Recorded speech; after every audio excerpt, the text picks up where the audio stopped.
Hello all, welcome to the next video in this TCP series. So just a quick recap.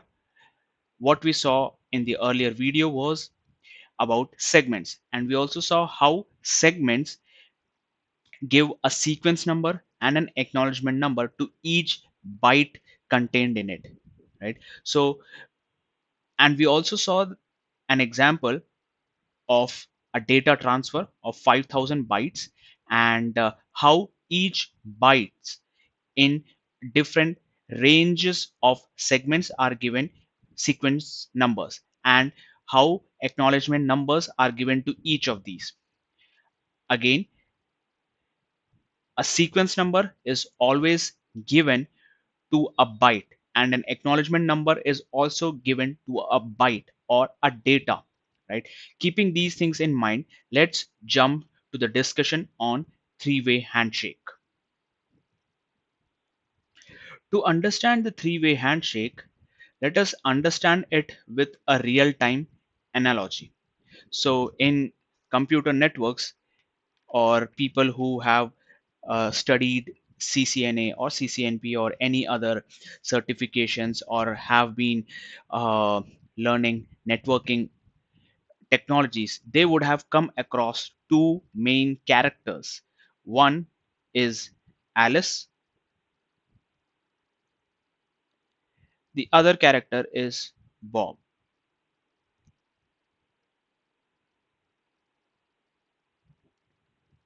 So let us imagine that Alice wants to share some information with Bob, right? So, being a nice person, first she says a hello to Bob, right? So, she says hello, and Bob, right, being a nice person, he also says back a hello, right? So, Bob's hello has two purposes. The first purpose is that he is responding back to Alice with a hello. That is its first purpose. Second purpose is that he is also acknowledging to the hello that he heard from Alice. Now, what Alice does is, instead of saying the information she wants to share with Bob, she again says a hello, right? I mean, she is being extra nice, saying that, yes, I heard your hello. Now, hear my hello back once again, right? So this is how a TCP three-way handshake also takes place in networking.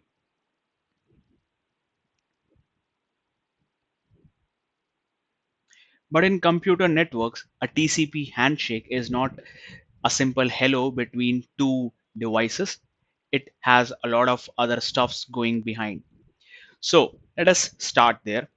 So the first step in the three-way handshake is that a client sending a hello to the server saying that I want to start a TCP connection with you, right? So what is there in the hello message that is sent from the client? So the client first sends a SYN message, a SYN message. This SYN message, or it is also called as synchronization message. The client says that I want to synchronize with you. What do I want to synchronize? That are the parameters that are discussed in this three-way handshake, right? So we'll discuss that parameter shortly. Now, in this SYN message, right, the client also sets a sequence number, and this sequence number is a random sequence number. But for our understanding sake, let us consider that the sequence number set by the client is 0. Okay. Now, this SYN message is sent to the receiver. Now, with this SYN message, the client sets this SYN flag here that you see on the TCP header, the SYN flag as 1, and this is sent to the server. Now, What the server does is, the server, once it receives this SYN message, it says that, okay, I have received your SYN. Now, let me respond it with an acknowledgement. Okay. Now, with this acknowledgement, it increases the sequence number to 1. You may ask that a sequence number and the acknowledgement number is given to a data or a byte of information that is sent from client to receiver, or receiver to the client. But here in the three-way handshake, this is the only exception. This exception, or this exceptional information, is called as the ghost bit, ghost data, right? Where there is no data or byte of information exchanged between the client and the server, though the server acknowledges it with an acknowledgement number of 1 after incrementing the sequence number 0 here. Okay. Now, it also sets the acknowledgement bit as 1. Then what it does is, it also is being nice. It says that I have sent my acknowledgement to your SYN, but you also need to hear my hello too. You also need to hear my SYN, right? So it also sends a SYN, right? And here it sets the SYN bit as 1. To this SYN bit, it also sends a sequence number of its own. Let's assume here that sequence number is 0. Now, this particular information that is being shared by the server to the client is called as SYN ACK. SYN plus ACK, right? Because it is acknowledging to the SYN that it received from the client, and it is also sending its own SYN message to the client. The next, what the client does is, the client actually acknowledges to the SYN that it received from the server. So what the client does is, it sends an acknowledgement with the acknowledgement number, that is 1. This 1 is the acknowledgement for this particular sequence number, right? And it sets the acknowledgement bit as 1, and it sends this information to the server. Now, another important thing that happens is that whenever a client or a sender is sending an acknowledgement, they also say that the buffer that they have. For example, here when the server is sending the acknowledgement to the client, it also says that the buffer size, that is the receive window, that is this field here, receive window. For example, it says that the receive window that I have is 500 bytes, meaning that you can assume this receive window as a storage. It says that my storage is 500 bytes. So beyond 500 bytes, I cannot accept any data from you. So similarly, when the client is acknowledging to the SYN received by the server, it also sends its own receive window, right? Or the window size. So the receive window here, it says I have 1000 bytes.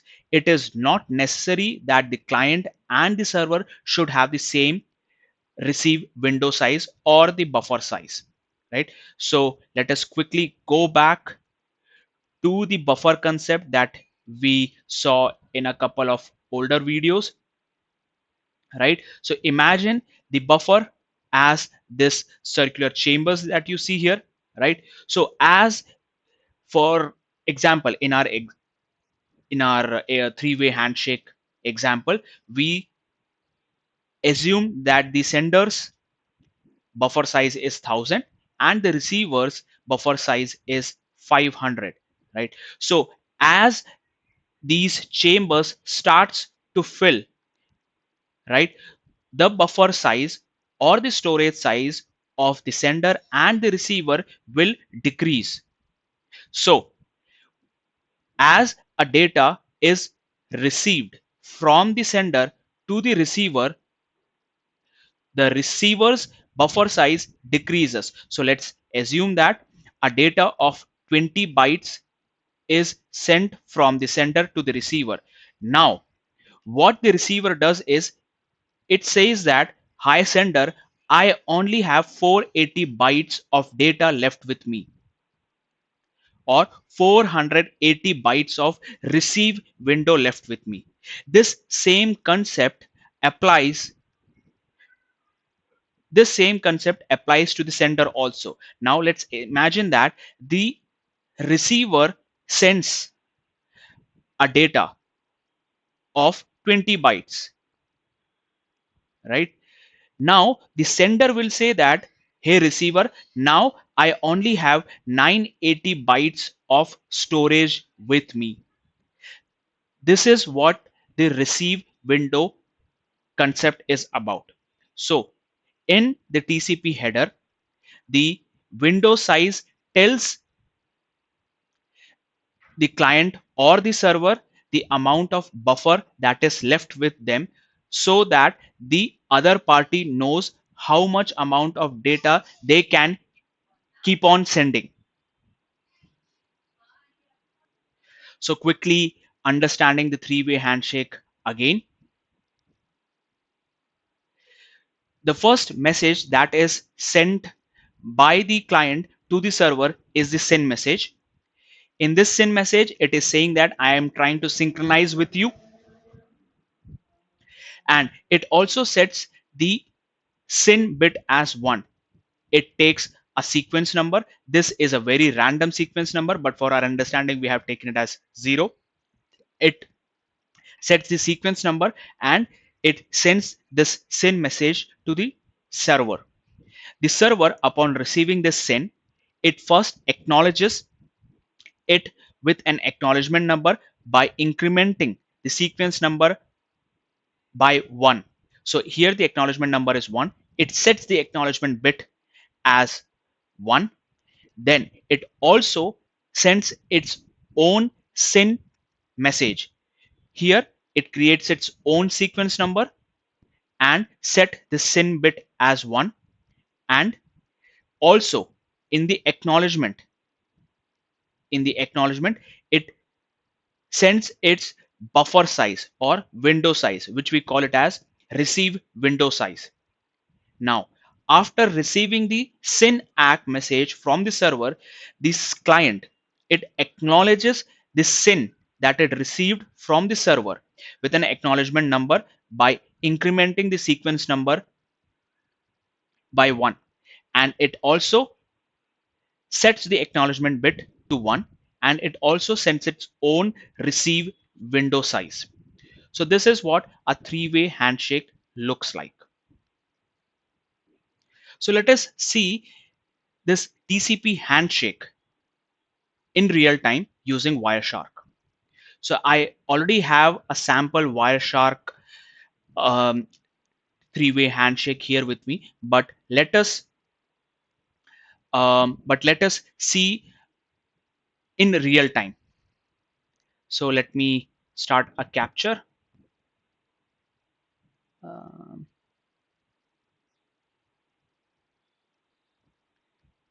so I have started the capture. I'll capture the packets from my Wi-Fi connectivity. So this capture is going on.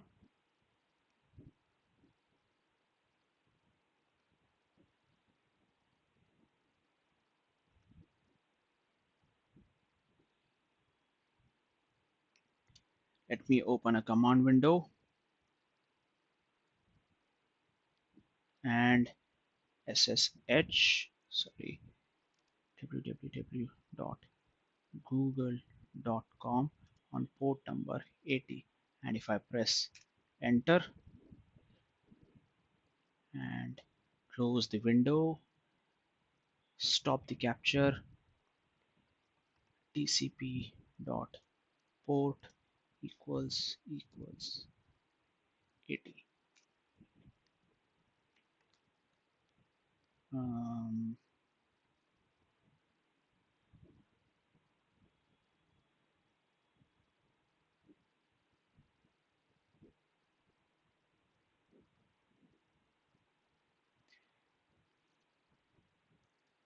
I apologize. I couldn't capture the real-time packet.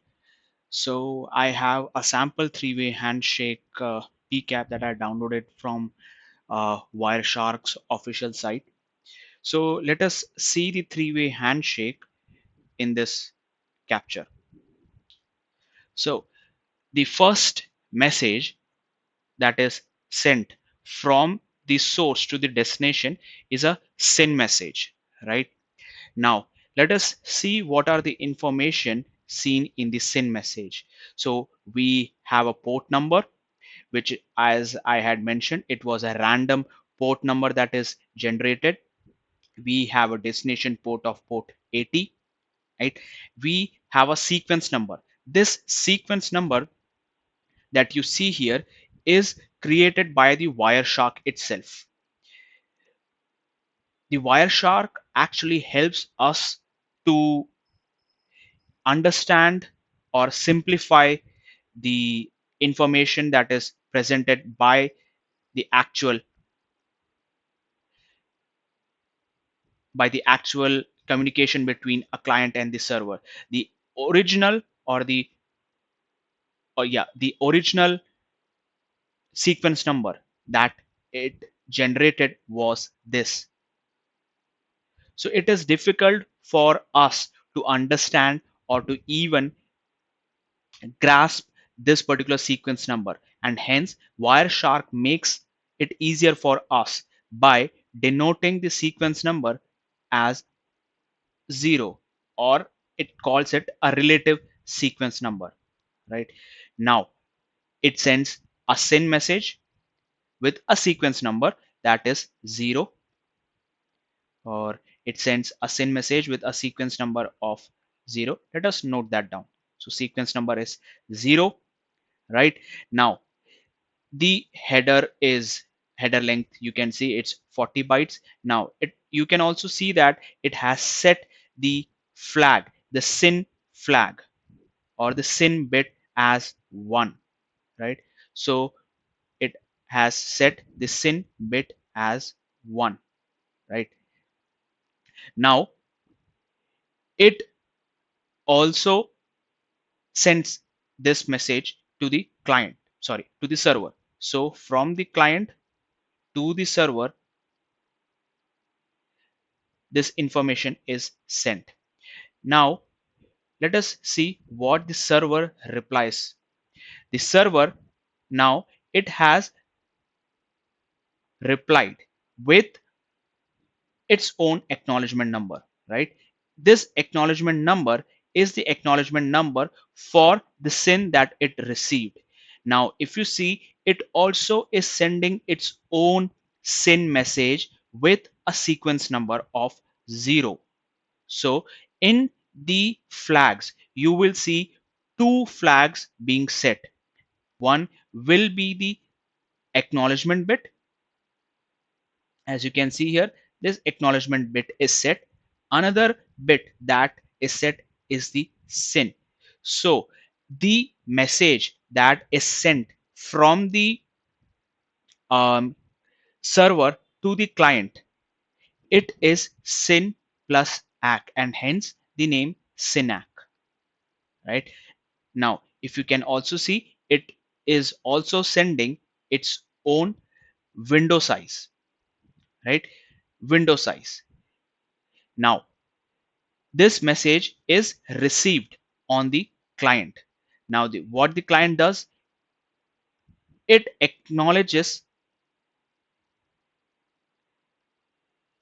it is acknowledging it is acknowledging the SYN message, this particular SYN message. It is actually acknowledging this SYN message with its own acknowledgement. Okay, so This is how a three-way handshake usually looks like: a sin, a synac, and an ack. This is the three-way handshake. Now, I know it is difficult for few people to understand a three-way handshake so soon or so early. So, to end this video, I would end this video in a very lighter note. If you guys have seen the Big Bang Theory season 1, episode 1, and this is the particular scene where the three characters are exchanging hellos between them. Have a great day.